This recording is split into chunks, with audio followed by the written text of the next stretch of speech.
Hi everyone! Tonight the little trick will be very fast. It's when you arrive at the end of your work and you're about to put your waste yarn and you were checking on the kids or checking on your supper and a little bit of distraction, and when you change the color to put your waste yarn, you go like this.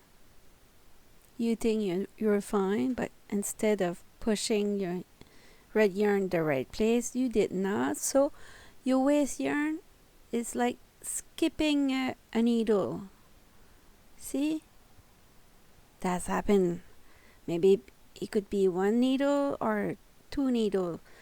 When it's happened, you just take a wool needle like this, grab your stitch back when it's one or two or three maybe, and you put the tail in the middle, and then you continue to crank. And the second trick here is with the waste yarn, it's easy to pull your work off the machine without wool needle, and you don't have to pick it up teeth by teeth, and it's easier. So I wish you a good day and thank you for watching. See you later. Don't never give up.